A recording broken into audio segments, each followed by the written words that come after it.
W tym odcinku m.in. kultowa Syberia powraca, pełny remaster klasyka jeszcze w tym roku, atomowe wieści od twórców Stellar Blade, nadciąga sequel i tajemniczy Project Witches, koreański Wiedźmin ujawnia karty, Crimson Desert zmierza na rynek z potężnym wsparciem Nvidia. Dodatkowo projekt Orion zabierze nas poza Night City, Mike Pondsmith ujawnia szczegóły na temat kontynuacji Cyberpunka, Transport Fever 3 zapowiedziane, szykujcie się na zarządzanie transportowym imperium w 2026 roku. Mukti, indyjska perła narracyjna na rozgrywce, Sony stawia na nowe historie. Ponadto lodowe piekło na Antarktydzie, nowa strategia RPG rzuci Ci wyzwanie, a także najciekawsze propozycje z Six One Indie Showcase i obszerne podsumowanie z Warhammer Schools 2025. Mamy dziś 26 maja 2025 roku, a ja jestem Heaven i zapraszam Cię, drogi widzu, na moje gamingowe podsumowanie tygodnia. Czeka nas dziś sporo solidnych newsów, informacji i zapowiedzi ze świata gier, więc czym prędzej lajkujcie film, zasubskrybujcie kanał, jeśli jeszcze tego nie zrobiliście, klikajcie w dzwoneczek, co by nie ominąć kolejnych materiałów, rozsiądźcie się wygodnie i już bez zbędnego przedłużenia zaczynamy. Hideo Kojima, legendarny japoński twórca gier, najbardziej znany jako ojciec kultowej serii Metal Gear, podzielił się nowymi, choć nieco odległymi w czasie informacjami na temat swojego nadchodzącego projektu Physint. Ta nowa gra akcji o tematyce szpiegowskiej, określana przez samego Kojimę jako duchowy spadkobierca Metal Gear, znajduje się obecnie w produkcji, ale fani będą musieli uzbroić się w naprawdę dużą dawkę cierpliwości. Jak ujawnił deweloper w wywiadzie dla francuskiego magazynu Le Film France, ukończenie Physint zajmie jeszcze około 5 do 6 lat. Co równie interesujące, po premierze tej gry oraz nadchodzącego Death Stranding 2, Kojima planuje na poważnie zająć się realizacją swoich wieloletnich marzeń o reżyserii filmowej. Chociaż szczegółów na temat samego Physint wciąż jest jak na lekarstwo, Hideo Kojima określa ten projekt jako niezwykle ambitne, hybrydowe doświadczenie, które ma zacierać granice między grami wideo a kinem. Ma to być jednocześnie gra i film. Wizja ta brzmi intrygująco, jednak perspektywa oczekiwania kolejnych 5 lub 6 lat na jej urzeczywistnienie oznacza, że w Physint zagramy najwcześniej w okolicach 2030 lub 2031 roku. Zanim jednak nadejdzie era Physint, fani twórczości Kojimy będą mieli okazję zanurzyć się w świecie znacznie bliższej premiery. Death Stranding 2 on the Beach, którego debiut na PlayStation 5 zaplanowany jest na 26 czerwca 2025 roku. Dopiero po ukończeniu prac nad tymi dwoma dużymi tytułami, Kojima zamierza na poważnie wkroczyć do świata filmu jako reżyser. Jego gry od zawsze charakteryzowały się niezwykle silnymi wpływami kinematografii, widowiskowymi i często bardzo długimi przerywnikami filmowymi oraz unikalnym filmowym sposobem prowadzenia narracji, więc taki krok w jego karierze wydaje się być naturalną koleją rzeczy dla twórcy, który wielokrotnie podkreślał swoją miłość do 10. muzy. Warto przy tym przypomnieć, że choć Physint jest określany jako duchowy następca Metal Gear, to sama marka Metal Gear należąca obecnie do Konami również nie została zapomniana. Jeszcze w tym roku na rynku ma zadebiutować długo wyczekiwany remake Metal Gear Solid 3 Snake Eater. Physint będzie natomiast całkowicie nowym IP stanowiącym autorską wizję Hideo Kojimy na współczesną grę akcji o tematyce szpiegowskiej. Wygląda więc na to, że plany Hideo Kojimy są rozpisane na wiele lat naprzód. Najpierw już za nieco ponad miesiąc czeka nas premiera Death Stranding 2, następnie długie lata pracy nad potencjalnie rewolucyjnym Physint, a po tym wszystkim być może pełnometrażowy film w reżyserii samego mistrza. Cierpliwość fanów z pewnością zostanie wystawiona na ciężką próbę, ale znając dotychczasowe dokonania Hideo Kojimy, można spodziewać się, że na każdy z tych projektów warto będzie czekać. To wspaniała wiadomość dla wszystkich miłośników klasycznych gier przygodowych typu point and click. Wydawca Microids we współpracy ze studiem Virtualis oficjalnie zapowiedział pełny remaster gry Syberia, niezapomnianego dzieła wizjonera Benoît Sokala, które pierwotnie ukazało się w 2002 roku.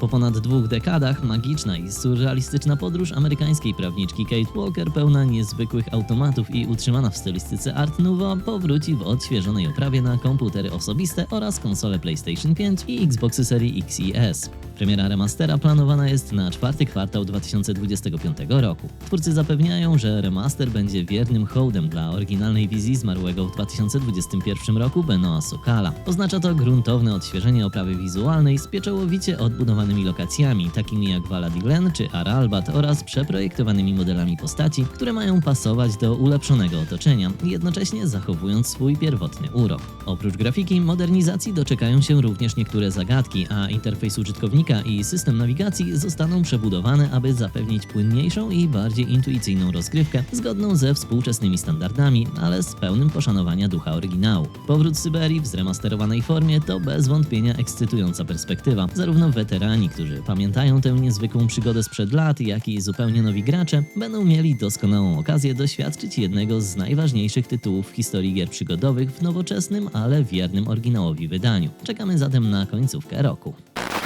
Square Enix ponownie rozbudziło nadzieję fanów na remake kultowego Final Fantasy IX. Z okazji trwającego 25-lecia tej uwielbianej gry, firma zaktualizowała jej oficjalną stronę rocznicową, dodając zupełnie nowe, przepiękne grafiki kluczowych postaci Zidana, Vivi, Garnet oraz Steinera. Co istotne, ich autorem jest Toshiyuki Itahana, artysta odpowiedzialny za oryginalny design bohaterów. Dla wielu fanów jest to wyraźny sygnał, że długo wyczekiwana zapowiedź odświeżonej dziewiątki może być tuż za rogiem. Plotki o możliwym remake'u Final Fantasy IX krążą w sieci od lat, a szczególnie nabrały na sile pod koniec 2021 roku po słynnym wycieku danych z usługi Nvidia GeForce Now, gdzie na liście nieogłoszonych jeszcze tytułów znalazła się właśnie pozycja sugerująca odświeżenie tej części sagi. Trwające huczne obchody 25-lecia gry, obejmujące nowy merchandising i crossovery w połączeniu z najnowszą aktualizacją strony internetowej sprawiają, że wielu wierzy, iż oficjalna zapowiedź remake'u może nastąpić w okolicach 7 lipca, czyli w rocznicę oryginalnej premiery gry na konsolę PlayStation. Warto jednak pamiętać o nieco studzących entuzjazm komentarzach Naokiego Yoshidy z zeszłego roku, który sugerował, że ewentualny remake Final Fantasy IX byłby projektem o gigantycznej skali, być może nawet większym niż trylogia Final Fantasy VII. Chociaż nowe grafiki od oryginalnego projektanta postaci to z pewnością wspaniały gest dla fanów i kolejny element celebracji tego wyjątkowego jubileuszu, sam remake Final Fantasy IX wciąż pozostaje w sferze niepotwierdzonych doniesień. Na oficjalne stanowisko i konkretne informacje od Square Enix musimy więc jeszcze cierpliwie poczekać. Studio Shift Up, odpowiedzialne za niedawny hit Stellar Blade, chyba nie uznaje czegoś takiego jak odpoczynek i z prędkością światła prze naprzód z kolejnymi niezwykle ambitnymi projektami. Koreańczycy nie tylko szykują PC-tową premierę swojej ostatniej perełki, ale już teraz z pełną parą pracują nad sequelem oraz zupełnie nowym, intrygującym tytułem. Stellar Blade, które szturmem wzięło PlayStation 5, zbierając przy tym całą masę pozytywnych recenzji i zachwytów graczy nad dynamiczną rozgrywką oraz, nie ukrywajmy, główną bohaterką Eve, już za dosłownie chwilę, bo dokładnie 11 czerwca wyląduje na PC-tach. Tak jest, posiadacze blaszaków będą mogli zanurzyć się w ten postapokaliptyczny świat za pośrednictwem platform Steam oraz Epic Games Store. To doskonała wiadomość dla wszystkich, którzy czekali na swoją kolej, by skosztować tej wysokooktanowej akcji. A żeby było jeszcze ciekawiej i żeby pecetowcy poczuli się naprawdę dopieszczeni, tego samego dnia, czyli również 11 czerwca, zadebiutuje specjalne DLC do Stellar Blade, będące owocem kolaboracji z niezwykle popularną grą mobilną Goddess of Victory Nikke. Wygląda na to, że Shift Up postanowiło zaserwować graczom komputerowym podwójną porcję atrakcji na sam start ich przygody z Eve. No i to by była dopiero rozgrzewka przed prawdziwą bombą informacyjną, jaką zrzucili na nas Koreańczycy. Okazuje się bowiem, że studio nie tylko nie zamierza spoczywać na laurach po sukcesie Stellar Blade, ale już teraz z pełną mocą produkcyjną pracuje nad Stellar Blade 2. I to nie żadne plotki ani pobożne życzenia fanów. Sequel, który jeszcze niedawno wydawał się odległą perspektywą, oficjalnie stał się częścią przyszłych planów firmy i jest już w aktywnej fazie rozwoju. Co więcej, najnowsze doniesienia i harmonogramy sugerują, że premiera może nastąpić znacznie wcześniej niż ktokolwiek by się spodziewał. Mówi się nawet o przyszłym roku, co oznaczałoby, że gra pojawi się na rynku przed 2027. Deweloperzy bez fałszywych skromności określają pierwszą część jako niewątpliwy sukces komercyjny na całym świecie, więc nic dziwnego, że chcą kuć żelazo póki gorące i jak najszybciej dostarczyć fanom kolejną porcję przygód w tym uniwersum. I myślicie, że to wszystko? Nic bardziej mylnego. Apetyt Shift Up jest ogromny, więc szykujcie się na więcej, bo to nie koniec ich ambitnych planów. Równolegle do prac nad kontynuacją przygód Eve zespół intensywnie dłubie przy zupełnie nowym IP, które na ten moment nosi roboczą nazwę Project Witches. Tutaj jednak musimy uzbroić się w nieco więcej cierpliwości, ponieważ premiera tego tajemniczego tytułu planowana jest na 2027 rok. Z pierwszych ujawnionych informacji wiemy już jednak, że będzie to wysokobudżetowy RPG akcji osadzony w intrygujących klimatach urban science fiction z mocnym naciskiem na charakterystyczny styl wizualny, garściami czerpiący z japońskiego anime. Gra ma trafić na wiele platform, w tym na konsole następnej generacji, a studio ma bardzo ambitne plany rozwoju. Do czasu premiery Project Witches chcą powiększyć swój zespół do imponującej liczby 550 pracowników. Widać gołym okiem, że Shift Up celuje naprawdę wysoko, chcąc nie tylko rozbudować swoje istniejące światy, ale także tworzyć zupełnie nowe, porywające uniwersa i dostarczyć nam graczom kolejne dziesiątki godzin niezapomnianych przygód. Wygląda więc na to, że najbliższe lata z produkcjami od Shift Up zapowiadają się niezwykle ekscytująco i pracowicie dla samego studia. Od błyskawicznej premiery Stellar Blade na PC-tach i smakowitego DLC, które już za pasem, przez niespodziewanie wcześnie zapowiedziany sequel, aż po zupełnie nową, owianą jeszcze mgiełką tajemnicy, ale niezwykle obiecującą markę. Ja na pewno będę trzymał kciuki za wszystkie te projekty i będę Was informował o każdym nowym szczególe, jaki się tylko pojawi.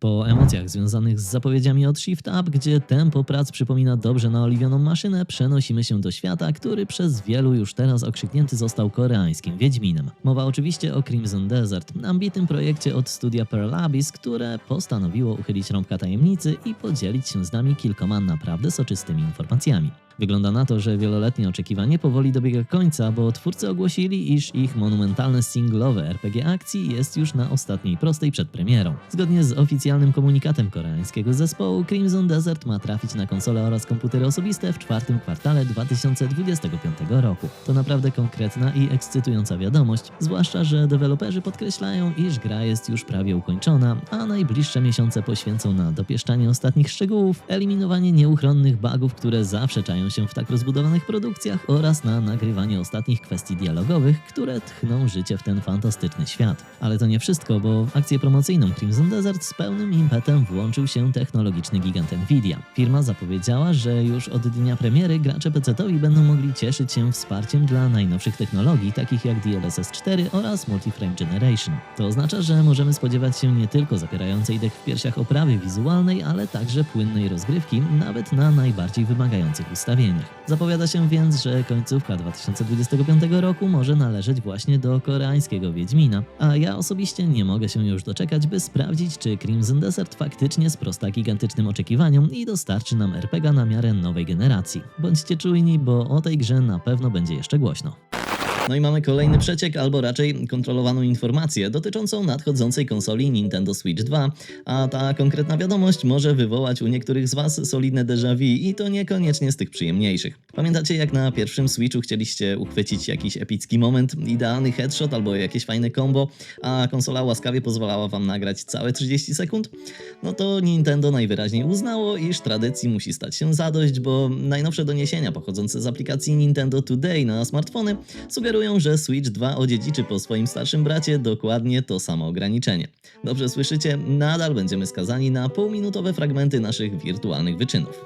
Wiecie, ostatnie zapowiedzi dotyczące Switcha 2 to taka trochę sinusoida emocji. Z jednej strony dostajemy obiecujące tytuły startowe, które rozpalają wyobraźnię, a z drugiej strony pojawiają się informacje o dość wysokich cenach niektórych gier od samego Nintendo, co już wywołuje nieco więcej krytycznych głosów. Teraz dochodzi do tego kwestia nagrywania, która dla wielu twórców treści i graczy lubiących dzielić się swoimi osiągnięciami może być sporym rozczarowaniem. Wygląda na to, że menu główne Switcha 2 będzie bardzo podobne do tego z oryginału, a ta filozofia ewolucji, nie rewolucji, przenosi się najwyraźniej także na aplikację Album, gdzie nasze cenne i krótkie klipy będą przechowywane. Sposób robienia zrzutów ekranu i nagrywania wideo ma pozostać identyczny. Szybkie naciśnięcie przycisku Capture da nam screena, a przytrzymanie go przez sekundę zapisze ostatnie 30 sekund rozgrywki. Niby proste i intuicyjne, ale czy w 2025 roku nie moglibyśmy oczekiwać czegoś więcej? Oczywiście jest jeszcze iskierka nadziei, że skoro sama konsola ma oferować wyższą rozdzielczość, to może chociaż te 30-sekundowe klipy będą zapisywane w lepszej jakości. To byłby jakiś postęp.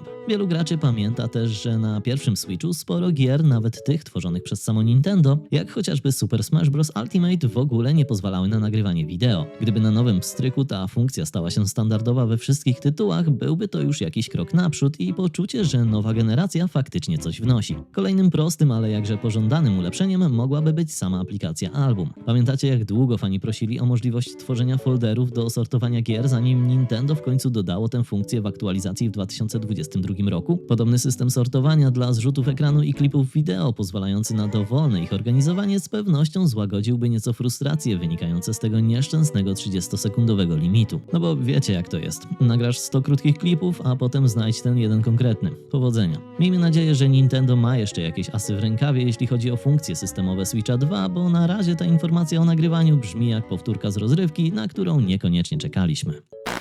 Choć CD Projekt Red pełną parą pracuje nad Wiedźminem 4, to świat chromu, neonów i korporacyjnych intryg ani na moment nie zwalnia tempa. A wszystko to za sprawą samego Mike'a Pondsmitha, czyli człowieka, który dał nam całe uniwersum Cyberpunka. Ten legendarny twórca, goszczący niedawno na Digital Dragons 2025 w Krakowie, postanowił rzucić nieco światła na projekt Orion. Tak, mowa o gorąco wyczekiwanej kontynuacji Cyberpunk 2077. Jeśli jesteście ciekawi, jakie rewelacje przywiózł ze sobą Pondsmith i co może czekać na nas w przyszłości Night City i nie tylko, to przygotujcie się na solidną dawkę informacji, bo niektóre z nich mogą naprawdę namieszać. No dobrze, wiemy, że głównym priorytetem dla CD Projekt Red jest obecnie Wiedźmin 4, który ma być kolejnym wielkim hitem od polskiego studia skupiającym się na losach Ciri. Ale fani cybernetycznych wszczepów i mrocznych metropolii mogą spać spokojnie. Specjalnie powołany zespół deweloperski w Stanach Zjednoczonych już teraz intensywnie pracuje nad przyszłością uniwersum Cyberpunka, a projekt ten nosi intrygującą nazwę kodową Orion. I tu na scenę wkracza niczym charyzmatyczny fikser sam Mike Pondsmith. Potwierdził on swoje aktywne zaangażowanie w tworzenie nowej odsłony, co samo w sobie jest fantastyczną wiadomością, ale prawdziwa bomba dopiero przed nami. Pondsmith zdradził, że tym razem nasza przygoda nie zamknie się w granicach dobrze znanego, choć wciąż pełnego tajemnic Night City. Wygląda na to, że twórcy szykują dla nas znacznie szerszy plac zabawy. Jedną z nowych lokacji, którą będziemy mogli odwiedzić, ma być Chicago, ale nie spodziewajcie się wietrznego miasta w dzisiejszej formie. Pondsmith barwnie opisał je jako Chicago, które poszło w złą stronę, co od razu budzi skojarzenia z dystopijną wizją pełną nowych zagrożeń i mrocznych zakamarków. Co istotne, Night City nie zniknie z mapy. Nadal będzie częścią gry, co otwiera pole do spekulacji na temat możliwego podróżowania między tymi metropoliami lub jakiejś innej formy ich fabularnego i gameplayowego połączenia. Twórca uniwersum przyznał, że jest pod dużym wrażeniem wizji zespołu odpowiedzialnego za kreację tego nowego miejsca, podkreślając, że nie będzie to kalka Blade Runnera, a coś o zupełnie innym, unikalnym klimacie. W pewnym momencie Pondsmith, zdając sobie sprawę, że być może zdradził nieco za dużo, skwitował to żartobliwym: nie wiem kiedy się zamknąć, my jednak za takie przecieki jesteśmy mu niezmiernie wdzięczni. Warto również wspomnieć, że te rewelacje idealnie wpisują się w krążącą od pewnego czasu teorię, według której akcja nowego Cyberpunka miałaby rozgrywać się w 2080 roku właśnie w Chicago. Słowa Pondsmitha zdają się więc dolewać oliwy do ognia tych spekulacji. Jedno jest pewne, projekt Orion zapowiada się na niezwykle ambitną produkcję, która może zabrać nas w zupełnie nowe, fascynujące rejony Cyberpunka, a perspektywa eksploracji kolejnych pieczołowicie zaprojektowanych metropolii przez CD Projekt Red już teraz rozpala wyobraźnię do czerwoności. Jeśli na dźwięk słów, optymalizacja łańcucha dostaw i budowa transkontynentalnej sieci kolejowej dostajecie gęsiej skórki z ekscytacji, to mam dla Was wiadomość, która sprawi, że Wasze silniki zaczną pracować na najwyższych obrotach. Mistrzowie od wirtualnej logistyki, studio Urban Games, właśnie odpalili prawdziwy informacyjny ekspres. Nadciąga kolejna odsłona Transport Fever 3, serii, która niejednego gracza przykuła do monitora na długie godziny. Tytuł oficjalnie zmierza na PlayStation 5, Xboxy serii X i S i PC-ty, a wielka premiera zaplanowana jest na 2026 rok. Twórcy z Urban Games zapowiadają tytuł jeszcze większy i bardziej dopracowany, a dla najbardziej zagorzałych fanów już teraz przygotowali nie lada gratkę. Na oficjalnej stronie gry można zapisać się do pierwszej zamkniętej bety. To idealna okazja, by przedpremierowo sprawdzić, jakie nowinki i usprawnienia szykują dla nas mistrzowie strategii transportowej. A co konkretnie zaoferuje nam Transport Fever 3? Przede wszystkim, jak przystało na prawdziwego potentata, naszym zadaniem będzie projektowanie, budowanie i zarządzanie rozległymi sieciami transportowymi. Do naszej dyspozycji oddanych zostanie ponad 250 autentycznych pojazdów, obejmujących całe stulecia innowacji w transporcie. Od pociągów przez autobusy, tramwaje, ciężarówki, statki, samoloty, aż po zupełną nowość w serii, czyli helikoptery. Będziemy mogli rozwijać nasze imperia w 4 zróżnicowanych środowiskach: umiarkowanym, pustynnym, tropikalnym oraz, co również jest nowością, subarktycznym. Każde z tych miejsc ma oferować unikalne wyzwania i możliwości, a wszystko to dzięki znacznie ulepszonemu systemowi generowania terenu. Sercem gry ma być dynamiczny, w pełni symulowany świat, w którym osady i przemysły będą ewoluować w odpowiedzi na nasze działania. Każde miasteczko będzie mogło rozrosnąć się w tętniącą życiem metropolię, a każda decyzja wpłynie na to, jak ludzie żyją, pracują i przemieszczają się. Oczywiście nie zabraknie wyzwań. Zbyt długie czasy oczekiwania pasażerów, przepełnione niedopracowane usługi, psujące się w magazynach towary to tylko niektóre z problemów, z którymi przyjdzie nam się zmierzyć w dążeniu do maksymalizacji zysków. Deweloperzy z Urban Games nie ukrywają, że Transport Fever 3 to owoc lat doświadczeń i wsłuchiwania się w głosy społeczności. Gra ma czerpać garściami z tego co najlepsze w poprzednich odsłonach i jednocześnie wprowadzając masę świeżości. Priorytetem stała się głębia rozgrywki w stylu Tycoon, co oznacza, że czeka nas prawdziwie angażujące wyzwanie, które będzie ewoluować wraz z naszymi postępami. Twórcy obiecują szerokie możliwości personalizacji poziomu trudności, tak aby każdy od żółtodzioba po zaprawionego w bojach stratega znalazł coś dla siebie. Kluczowe będzie to, jak nasze decyzje wpłyną na rozwój poszczególnych miast. Nasza reputacja, kształtowana przez takie czynniki jak hałas, zanieczyszczenie, korki, czas oczekiwania pasażerów czy efektywność dostaw towarów, bezpośrednio przełoży się na to, jak metropolie będą rosły i nabierały unikalnego charakteru. Aby wspiąć się na szczyt, nie wystarczy już tylko łączyć punkty na mapie. Konieczne będzie strategiczne myślenie, wznoszenie imponujących światowej sławy budowli, nieustanna optymalizacja tras czy projektowanie zaawansowanych hubów logistycznych z dedykowanymi magazynami.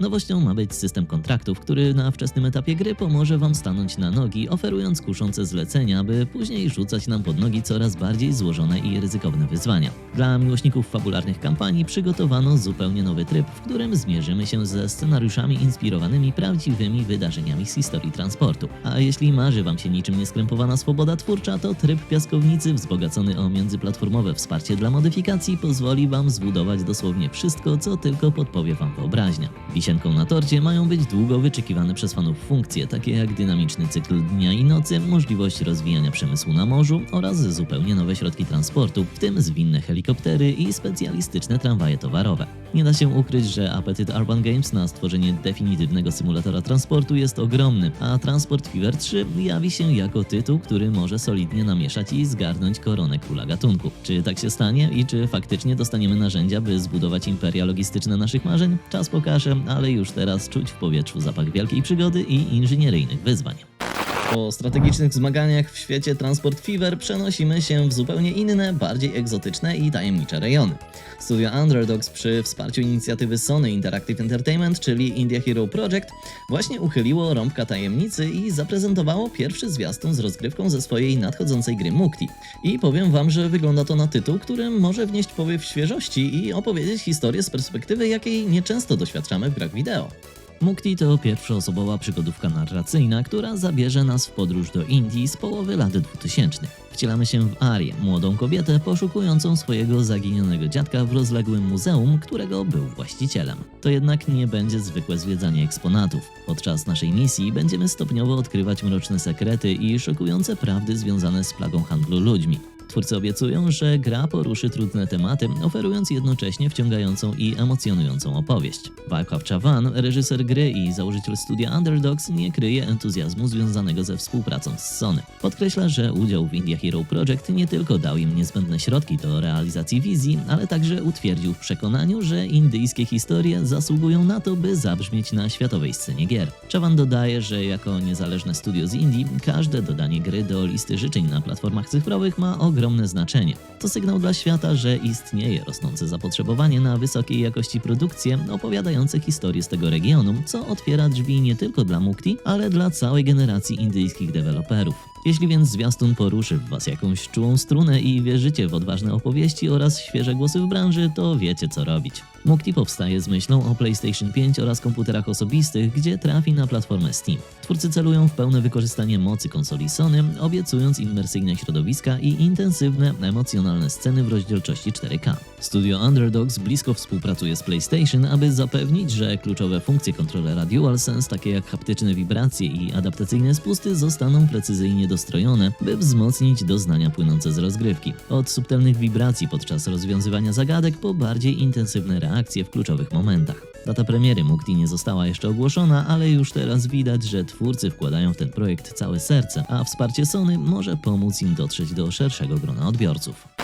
Po egzotycznych klimatach Indii w Mukti czas na zmianę scenerii o 180 stopni i wyprawę w miejsce, gdzie mróz przenika do szpiku kości, a tajemnica czai się pod grubą warstwą lodu. Studio Rhino Tales właśnie ogłosiło swój najnowszy projekt Critical Shift, czyli turową strategię RPG z mocnymi elementami survivalu, która w 2025 roku ma trafić na PlayStation 5, Xboxy Series X i S oraz komputery osobiste za pośrednictwem platformy Steam. I muszę przyznać, że zapowiada się na tytuł, który nie tylko przetestuje wasze szare komórki, ale także zjeży włos na głowie.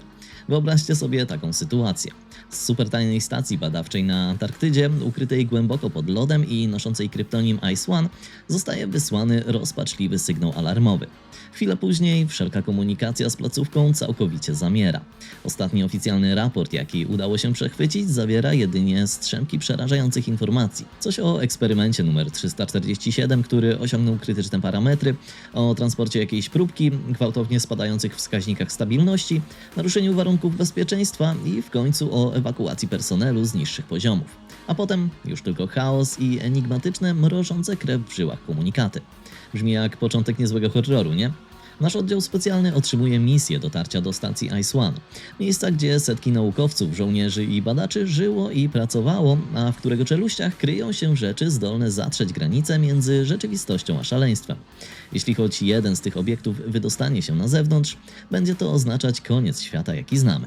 Za fabułę Critical Shift odpowiada Guilty Tree, autor kultowej powieści internetowej Shadow Slave, znany z bogatego rozwoju postaci, mrocznej atmosfery i naprawdę nieoczekiwanych zwrotów akcji. W grze mamy doświadczyć reinterpretacji znanych motywów splecionych z tajemnicą i wrzucających bohaterów w wir śmiertelnego niebezpieczeństwa, dramatu i zdrady. Twórcy obiecują hardkorowy, taktyczny system walki, w którym poprowadzimy oddział stworzony do rozwiązywania niemożliwych problemów. Czekają na nas dziesiątki unikalnych umiejętności, możliwość rozwijania nowych zdolności, eksploracja terenu i ulepszania arsenału. Zasoby mają być ograniczone, a każdy nabój na wagę złota, więc kluczowe będzie dokładne studiowanie pola bitwy i przeciwników. Co ciekawe, twórcy zapewniają, że system walki będzie sprawiedliwy. Nie musimy martwić się o chybienie przy 99% szansie na trafienie. Liczyć ma się tylko nasz spryt i taktyczne myślenie. Stacja Ice One ma być pełna tajemnic i nie tylko anomalii naginających zasady rzeczywistości. Bloki mieszkalne i laboratoria stały się polem bitwy dla różnych frakcji. Kolektywna inteligencja zmienia ludzi w zmutowane marionetki, oszalała sztuczna inteligencja tworzy potworne hybrydy ciała i metalu, a nieliczni ocalali desperacko próbują utrzymać sytuację pod kontrolą.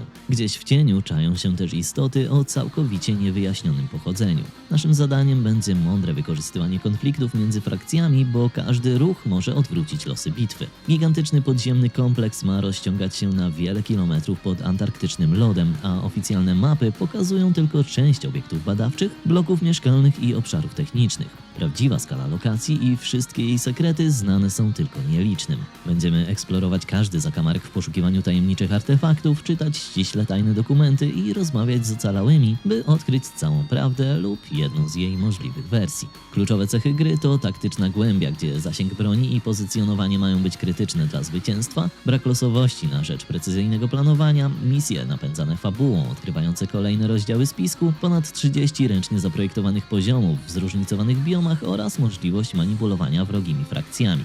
Wygląda na to, że Critical Shift szykuje się na prawdziwie mroczną i wymagającą przygodę dla fanów taktycznego główkowania, no a ja już dopisuję ten tytuł do mojej listy obserwowanych. W zalewie wielkich, głośnych prezentacji gier czasem łatwo przegapić te mniejsze, ale często o wiele bardziej zaskakujące pokazy. A szkoda, bo to właśnie tam, w świecie gier niezależnych, rodzą się prawdziwe perełki i najbardziej oryginalne pomysły. Niedawno odbyła się kolejna edycja Six One Indie Showcase i, moi drodzy, było na co popatrzeć. Choć nazwa mogłaby sugerować 61 tytułów, organizatorzy zaprezentowali nam aż 48 produkcji, a wśród nich znalazło się mnóstwo gier, które z miejsca wskoczyły na moją prywatną listę do ogrania. To była prawdziwa uczta dla fanów nietuzinkowych doświadczeń, więc postanowiłem wybrać dla Was kilka najciekawszych kąsków, które szczególnie przykuły moją uwagę. Zacznijmy od Truth Scraper, czyli nowej gry od twórcy ciepło przyjętego In Stars and Time. Tym razem dostaniemy wizualną nowelę z mechaniką scrapbookingu, gdzie każdego dnia nasze wspomnienia będą się resetować, a my będziemy musieli rozwiązać pewną tajemnicę, składając w całość ulotne fragmenty prawdy, zanim te na dobre znikną. A i twórcy wspominają coś o toksycznych lesbijkach, co samo w sobie brzmi jak przepis na intrygującą fabułę. Kolejny tytuł, który od dłuższego czasu miałem na oku, to Artist Impact. Ta przepięknie wyglądająca pixel artowa turowa gra RPG rzuci nas do świata opanowanego przez sztuczną inteligencję, zmuszając do refleksji nad naszą własną, coraz bardziej zautomatyzowaną rzeczywistością. Brzmi trochę zbyt znajomo w dzisiejszych czasach, co? Ale stylistyka i obietnica wciągającej historii sprawiają, że wciąż jestem na tak. Dla fanów platformówek 3D z nutką nostalgii przygotowano Thousand Deaths. To gra, w której grawitacja zdaje się płatać figle, a nasze wybory mają realne znaczenie, prowadząc nas przez surrealistyczne poziomy przypominające senne koszmary. A estetyka? Wyobraźcie sobie okładki pudełek z kartami graficznymi z lat 90. i wczesnych 2000. Twórcy określają to jako największy komplement, a ja się pod tym podpisuję. Ale to nie wszystko. Ubiegłoroczny głośny tytuł Thousand X Resist doczeka się przepięknie wydanego zestawu winylowego, dostępnego w 2 wersjach, a także fizycznej edycji fanzina, który do tej pory można było pobrać za darmo, co z pewnością ucieszy wszystkich, którzy chcą mieć namacalny kawałek tego niezwykłego uniwersum. Prawdziwa gratka dla kolekcjonerów. Jeśli natomiast lubicie karcianki z dreszczykiem, to Forbidden Solitaire może być czymś dla Was. To karciany slasher horror, w którym będziemy odkrywać zawartość tajemniczej płyty CD z 95 roku, która nigdy nie powinna była ujrzeć światła dziennego, a każda zagrana karta może przybliżyć nas do przerażającej prawdy lub zguby. A co powiecie na połączenie wizualnej noweli z Pachinko? Takie cuda oferuje Jump the Track, opowiadające historię ambitnego lenia o imieniu Sam, który nie może zrozumieć, dlaczego mamy spędzać życie w kiepskich pracach, podczas gdy bogaci się bawią. Warto też wspomnieć o Away From Home, grze, która w niezwykle oryginalny sposób łączy elementy klasycznego RPG z mechanikami gry rytmicznej, tworząc unikalną opowieść o dorastaniu i poszukiwaniu swojego miejsca. Zapowiedziana na 22 października na Steama produkcja od duetu Squishy i Cameron Smith-Rendick obiecuje podróż do barwnego pikselowego świata, gdzie wcielimy się w dziewczynę o imieniu Abby, a nasze decyzje i wyczucie rytmu będą kształtować otaczającą nas rzeczywistość. Zapowiada się zatem na unikalne i pełne pasji doświadczenie. A skoro o pasji i unikalnych doświadczeniach mowa, to płynnie przechodzimy do kolejnej wyjątkowej pozycji, która z pewnością skradnie serca miłośników artystycznych gier. Mowa o Keora, przepięknie zapowiadającej się ręcznie rysowanej platformówce logicznej z elementami przygodowymi, gdzie każdy kadr wygląda jak małe dzieło sztuki. Tytuł od Berangin Creative, który ma zadebiutować na Steamie 4 września, zabierze nas do tajemniczej wioski, gdzie wraz z główną bohaterką i jej 2 przyjaciół będziemy rozwiązywać zagadki, wykorzystując ich unikalne zdolności. Tradycyjna klatkowa animacja i artystyczny styl to coś, co z pewnością przyciągnie fanów gier z duszą. Na liście znalazły się też takie perełki jak Glitch Spunker, którego zwiastun musicie po prostu zobaczyć sami, bo każde słowa wydają się nieadekwatne, a sama gra zdaje się być psychodeliczną podróżą po najdziwniejszych zakamarkach internetu, oraz Kid Bash Super Legend, uroczo wyglądający nostalgiczny roguelike akcji z elementami platformówki osadzony w świecie zapomnianych postaci z gier, gdzie wcielimy się w bohatera bez wspomnień, próbującego odnaleźć swoją tożsamość w świecie pełnym odniesień do klasyków. Jak sami widzicie, 6-1 Indie Showcase naprawdę dostarczyło masę obiecujących tytułów i zapewniam Was, że to tylko wierzchołek góry lodowej. Osobiście zachęcam do obejrzenia pełnego zapisu prezentacji i samodzielnego wyłowienia gier, które trafią na Wasze listy życzeń. Link do wideo znajdziecie oczywiście w opisie pod filmem, a my przechodzimy już do kolejnego tematu.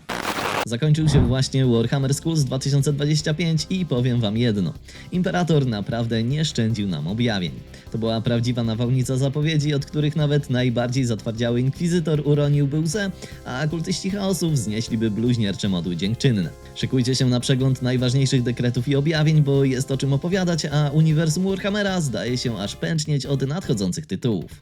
Na pierwszy ogień idą prawdziwe działa ciężkiego kalibru. Zapowiedzi, które wstrząsnęły posadami wirtualnego imperium. Fani strategii czasu rzeczywistego, trzymajcie swoje hełmy i przygotujcie modlitwy do Boga Maszyny, bo Relic Entertainment ogłosiło wielki triumfalny powrót ukochanej przez tłumy serii Dawn of War. Dokładnie tak. Legendarny RTS powraca w chwale jako Warhammer 40k Dawn of War Definitive Edition, które ma zadebiutować na PC-tach jeszcze w tym roku.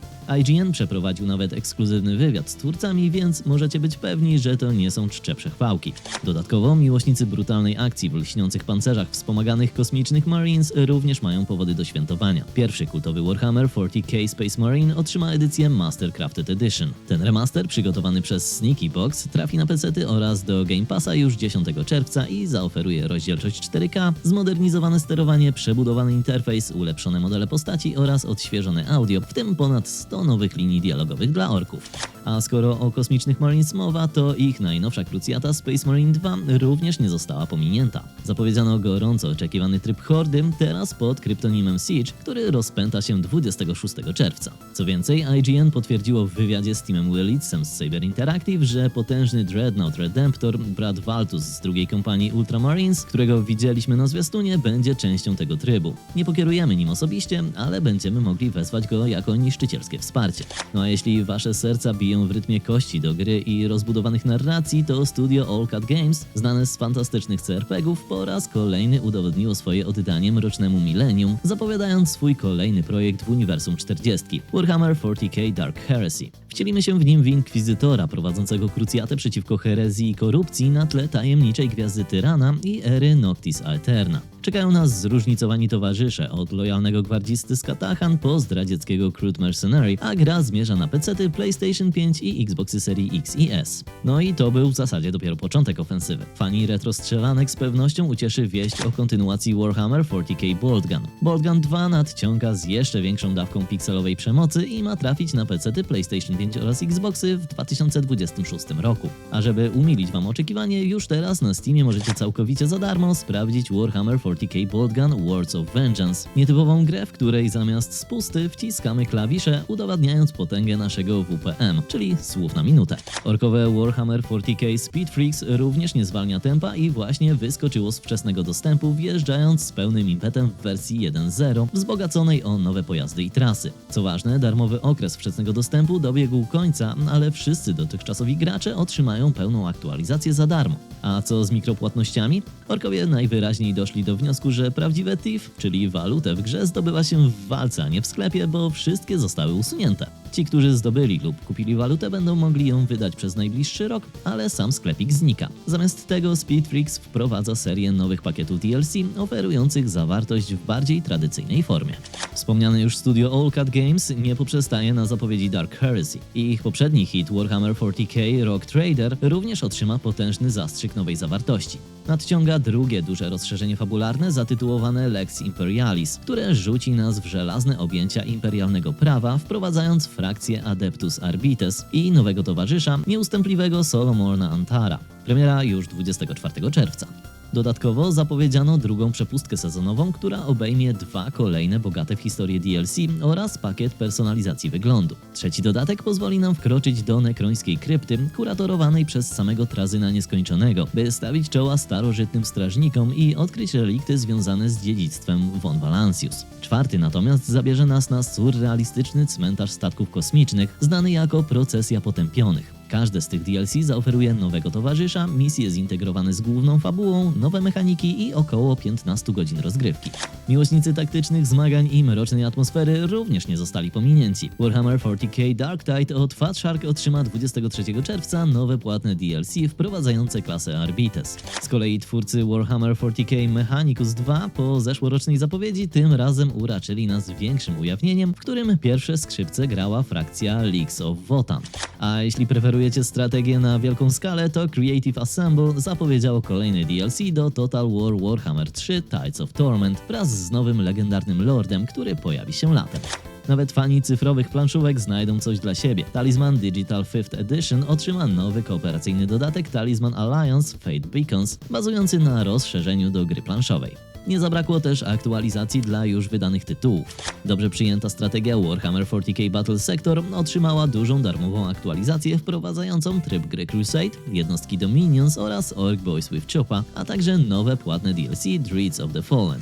Warhammer Vermintide 2 od Fat Shark trafiło do Game Passa, a trzeci poziom kampanii Verminous Dreams został udostępniony jako darmowa aktualizacja. Krwawy Blood Bowl 3 rozpoczyna nowy sezon z nową frakcją, drużyną Khorna już 10 czerwca, a z tej okazji gracze otrzymają darmowy przedmiot w postaci trenera tejże drużyny. Mobilna strategia turowa Warhammer 40k Tacticus wzbogaci się o nową frakcję Adeptus Custodes. Do karcianki Warhammer 40k Warpforge dołączają dzieci Imperatora, co zbiega się z niedawnym wydaniem kodeksu tego zdradzieckiego legionu. Strategia Warhammer 40k Gladius otrzyma nowe jednostki w ramach DLC Onslaught Pack, a podstawowa wersja gry jest dostępna za darmo na Steamie przez tydzień trwania Skulls. Ponadto otwarto prerejestrację do Supremacy Warhammer 40k, zupełnie nowej mobilnej gry strategicznej typu Grand Strategy, która ma zadebiutować debiutować pod koniec tego roku. W karciance Warhammer Combat Cards pojawi się także nowa karta najwyższego dowódcy, demoniczny Prymarcha Angron. A dla fanów strzelanek i personalizacji w Counter-Strike 2 na Steamie pojawią się nowe naklejki z motywami Warhammera bazujące na kalkomaniach z modeli stołowych. Było tego trochę. I tak oto, moi drodzy, prezentuje się tegoroczny urobek z Warhammer Skulls. Prawdziwy róg obfitości dla każdego, kto choć trochę czuje mroczny zew 40 czy fantastyczne wibracje Starego Świata. Od wielkich powrotów legendarnych serii, przez odświeżone klasyki, aż po zupełnie nowe, intrygujące tytuły i masę dodatków. Było w czym wybierać. Koniecznie dajcie znać w komentarzach, co sądzicie o tych wszystkich nowościach i na które tytuły czekacie najbardziej. Z mojej strony na dziś to już wszystko. Mam nadzieję, że się podobało. Jeśli tak, to zachęcam oczywiście do subskrybowania, lajkowania, komentowania i wspierania kanału. Przy okazji serdecznie zapraszam także na kolejny odcinek w przyszły poniedziałek, jak zawsze o godzinie 9, a tymczasem trzymajcie się ciepło, uważajcie na siebie i jak zawsze do zobaczenia niebawem. Cześć!